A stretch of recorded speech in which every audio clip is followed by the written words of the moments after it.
Hey, crypto family. I'm Nemesis with the Crypto Brothers. And of course, like always, I'm not a babysitter. Do your own research. And jump right up on into it with some of that mining news. So, Chinese Bitcoin miners eyeing sites in energy-rich Canada. I've been hearing about a few people going into Canada because power is a little bit cheaper. I think they've got like some hydroelectric dams or something like that, making power a little bit cheaper. I would think that Chinese people would also be looking at unpopulated areas of China, looking at their low energy costs out there too, instead of uprooting their whole operation, unless they're trying to get away from the regulatory constraints from China. Montreal, Shanghai from Reuters. China's Bitmain's technology is eyeing Bitcoin mining sites in Quebec. A company spokesman told Reuters as expectations of a potential Chinese crackdown on cryptocurrency mining. Aha! That would be why that they're looking at Canada. Gotta love that maple syrup. So, let's see here. As expectations of potential Chinese crackdown on cryptocurrency mining make the energy-rich Canadian province an attractive alternative. I bet you it does look all attractive with good power and all that stuff. China has grown into one of the world's biggest sources of cryptocurrency mining, but there are signs Beijing is increasing scrutiny of the sector's players, and many ask local authorities to regulate their power use. I don't know why. Some people are just jealous that others are making money. Bitmain Technologies, operator of some of the largest mining farms in the country, is among several companies looking to expand overseas. Yep, they're looking at Texas and the United States. Bitmain spokesman Nishant Sharma said that in an email on Friday that the company was looking into sites in Quebec and was talking with regional power authorities in the province. It is also planning to expand in Switzerland. Ooh. Bitcoin mining consumes large quantities of energy because it computes to solve complex mathematical puzzles to validate transactions into cryptocurrency, which are written into the blockchain or digital ledger. The first miner to solve the problem is rewarded with Bitcoin, and the transaction is added to the blockchain. Now, Bitcoin mining only utilizes really a small percentage more than the banking institution. So, I mean, because like they've still got their computers that have to be running around the clock. They've got lights. They've got resources that they've got to pay for too. So to sit there and say that it uses large consumptions of electricity, yes, in some areas it does. But if you look at the global context of the industry versus another similar industry, so Bitcoin versus the banking industry, and they're utilizing electrical costs are relatively close to each other. So with that statement, I kind of disagree with it. But let's move on. While Beijing has not issued any official edits on the Bitcoin mines, two Chinese miners told Reuters that the local authorities have grown more unwilling to allow expansion and has started to shut down some mines in late 2017 as Chinese clamp down on cryptocurrencies. Last September, Chinese authorities banned so-called initial coin offerings and ordered a Beijing-based cryptocurrency exchange to halt trading. They did all that stuff, and then they reversed it. Or they're talking about reversing it. I forget if they've actually lifted the ICO ban since then. I believe they have. I could be wrong. If I'm wrong, drop a comment down there. Let me know. And from what I understand, many of our peers are already making plans to go overseas, said Li Wei, chief executive of ZQ Miner, and Wuhan-based company that sells Bitcoin mining equipment and has mines in 3 Chinese provinces. That's interesting. A big player thinking that they're going to move. Global regulatory are increasing voices concern about cryptocurrencies, which are not backed by any central bank because of their volatility and worries about risk to investors. China, which has strict capital controls, is also worried that cryptocurrencies could facilitate illegal fund flows and breed financial risk. Like their own currency isn't already doing all of that? Money laundering, illegal acts. What currency would I want to do something nefarious in that's not tracked and is accepted cross-border?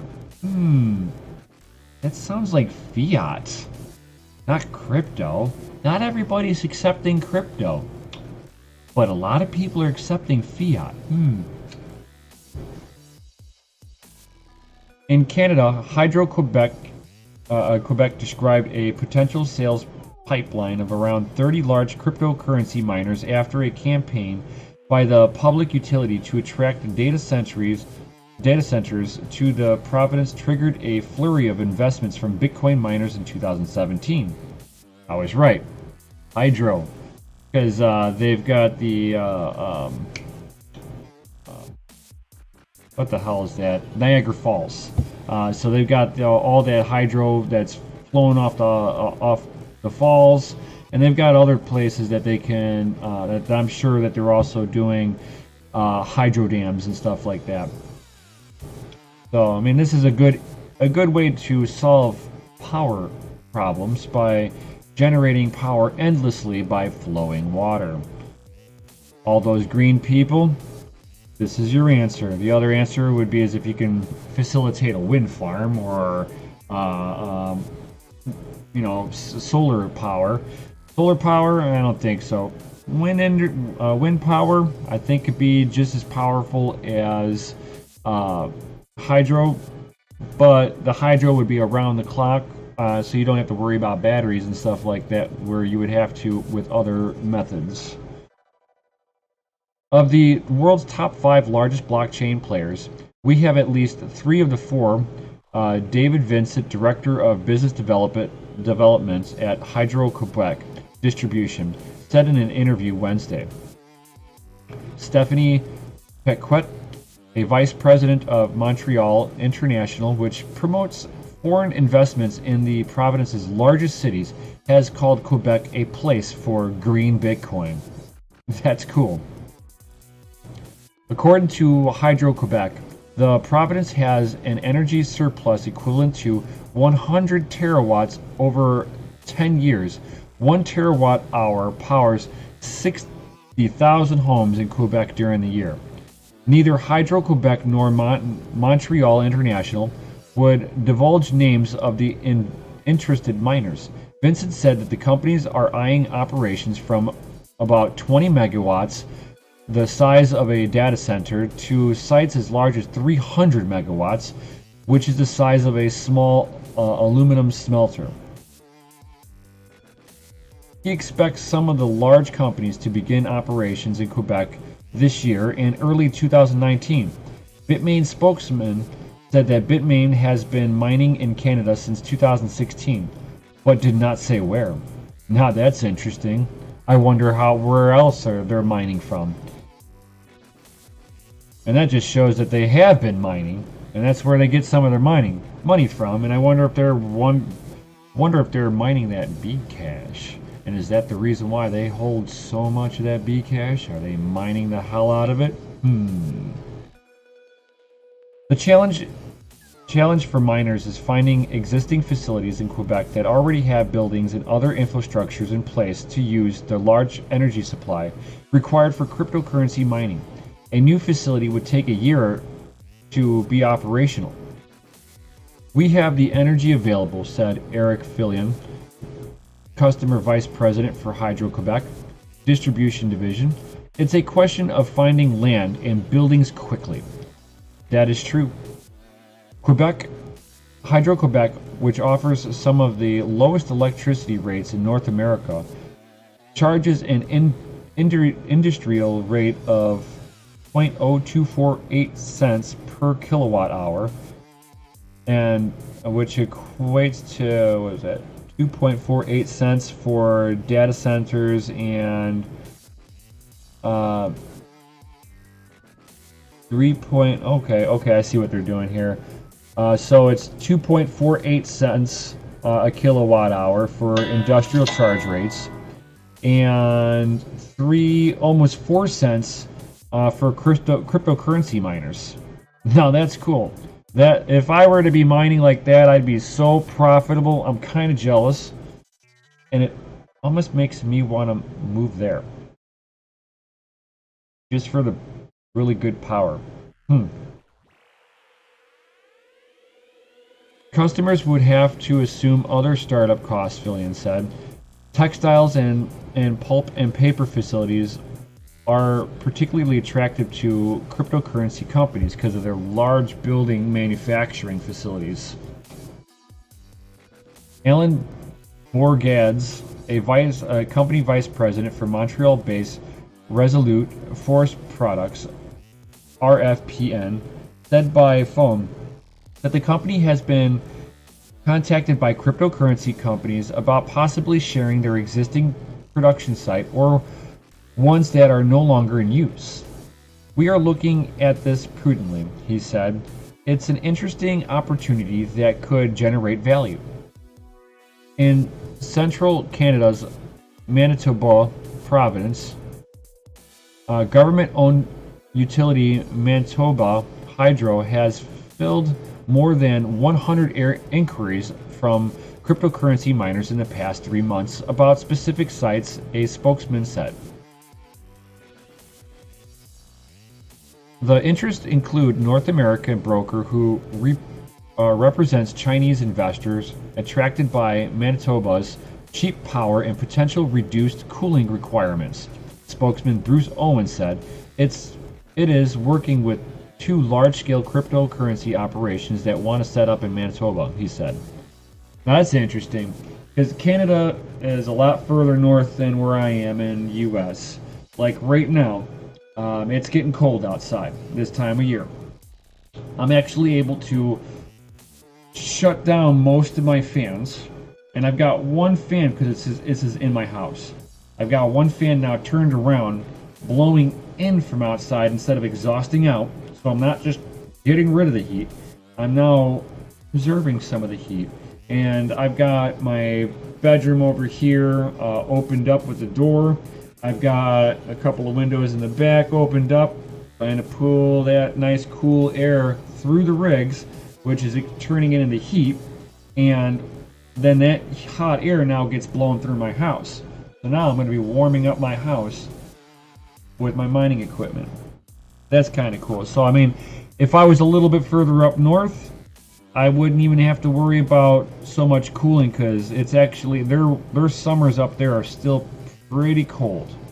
Not as cold as, I mean, they get 80 degrees days out there, but they don't get as warm like we do in the United States, or even going south from me, where they barely even get snow if you go a little bit further south from me. But it's interesting that they're looking at it for those 2 reasons, cheap power and reduced cooling requirements. Manitoba's power rates may soon rise, however. Manitoba's Hydro is asking the province utility boards to approve a rate increase of 7.9% across the board, effective April 1st. That is far larger than utility rate changes proposed last year in other provinces, including a 7% in Quebec, according to Manitoba Hydro data. So that's kind of interesting that the bigger players are looking at Canada and their hydroelectric. I know just recently myself, I've switched over to wind electricity, which did drop my electric down just a little bit. Not leaps and bounds, but it helps. Every little bit helps. If you can sit there and boost your product, your profitability per card, let's say by 2 or 3 cents over the course of a whole year, you're going to see some significant savings. So what's your thoughts on all of this? Are you thinking that Bitmain or all these other companies should be looking at Canada and their better cooling because it's colder up there, and cheaper electricity on that hydro? Is this something that you're looking to? I mean, if you're a big mining operation also, drop a comment down below. Is this something that you're looking into? I'd love to hear your thoughts on this too. And while you're down there, smash the like button, hit the subscribe bell notification, and share this video with everybody. It helps me grow and helps other people find me and helps them grow their knowledge with me. And with that, I will see you guys on the next one.